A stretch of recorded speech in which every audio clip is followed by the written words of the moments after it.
ప్రియ సహోదరి సహోదరులారా, దేవునిపై విశ్వాసము గల రాజు బైబిల్లో ఉన్న గొప్ప వ్యక్తుల్లో ఒకరు దావీదు. అతని జీవితం చిన్న గొర్రెల కాపులుగా ప్రారంభమై ఇజ్రాయేల్ దేశానికి గొప్ప రాజుగా మారింది. అతని కథ విశ్వాసం, ధైర్యం, పాపం, పశ్చాత్తాపం మరియు దేవుని కరుణ గురించి మనకు పాఠాలు నేర్పుతున్నాయి. చిన్న గొర్రెల కాపరి దావీదు జెస్సే అనే వ్యక్తి కుమారుడు. అతను 8 మంది కుమారుల్లో చిన్నవాడు. చిన్న వయసులో అతని తండ్రి గొర్రెలను కాపాడేవాడు. గొర్రెలను కాపాడుతూ దావీదు దేవునితో ఎక్కువగా సమయం గడిపేవాడు. అతడు దేవుని స్తుతిస్తూ పాటలు పాడేవాడు. ఆ పాటలే తర్వాత బైబిల్లో కీర్తనలుగా ప్రసిద్ధి పొందాయండి. రెండవది రాజుగా ఎంపిక. ఇజ్రాయేల్ ప్రజలకు రాజు అవసరమైనప్పుడు దేవుడు ప్రవక్త సమూయేలును పంపాడు. సమూయేలు యెస్సే కుమారుడిని చూశారు. మొదట పెద్దవారిని చూసి వారిని రాజుగా భావించాడు. కానీ దేవుడు ఇలా చెప్పాడు, మనిషి బయటి రూపాన్ని చూస్తాడు, కానీ దేవుడు హృదయాన్ని చూస్తాడు. అప్పుడు దేవుడు చిన్నవాడైన దావీదును రాజుగా ఎంచుకున్నాడు. సమూయేలు అతన్ని అభిషేకించాడు. గొలియాతుపై విజయం. దావీదు జీవితంలో ప్రసిద్ధమైన సంఘటన అతని గొలియాత్ అనే మహాకాయుడిని ఓడించినప్పుడు జరిగింది. గొలియాత్ చాలా పెద్ద యోధుడు. అతను చూసి అందరూ భయపడ్డారు, కానీ దావీదు భయపడలేదు.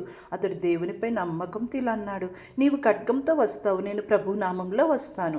ఒక చిన్న రాయితో అతని గొలియాతును ఓడించాడు. ఈ సంఘటన మనకు చెబుతుంది, దేవునిపై విశ్వాసం ఉంటే చిన్నవాడు కూడా గొప్ప విజయాన్ని సాధిస్తాడు. రాజుగా దావీదు. తర్వాత దావీదు ఇజ్రాయేలు దేశానికి రాజయ్యాడు. అతను ప్రజలను ప్రేమించాడు. దేవుని ఆరాధనకు ప్రాముఖ్యత ఇచ్చాడు. యెరూషలేమునకు రాజధానిగా చేశాడు. దావీదు దేవునిని ఎంతో ప్రేమించాడు. అందుకే బైబిల్ అతని దేవుని హృదయానికి నచ్చిన మనిషి అని చెప్పింది. దావీదు చేసిన పాపం. కానీ దావీదు జీవితంలో ఒక పెద్ద తప్పు జరిగింది. అతను బెత్షెబాను అనే స్త్రీని చూసి పాపంలో పడిపోయాడు. దావీదు పాపాన్ని దాచడానికి ప్రయత్నించాడు, కానీ దేవుడు ప్రవక్త నాతాను పంపి అతని తప్పును చూశాడు. అప్పుడు దావీదు తన పాపాన్ని ఒప్పుకొని దేవుని ముందు పశ్చాత్తాపం పడ్డాడు. దేవుని కరుణ. దావీదు తన పాపాన్ని ఒప్పుకొని దేవుని ప్రార్థించాడు.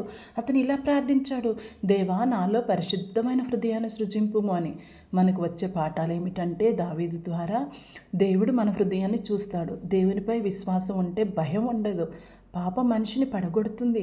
పశ్చాత్తాపం మనిషిని దేవుని దగ్గరకు తీసుకొని వెళ్తుంది. దేవుని కరుణ ఎప్పుడు మనతో ఉంటుంది. కావున ప్రియ సహోదరి సహోదరులారా, దేవునిపై విశ్వాసం ఉంచి జీవించుదాము. తప్పు చేసినప్పుడు నిజమైన పశ్చాత్తాపంతో ఆయన దగ్గరకు వద్దాం.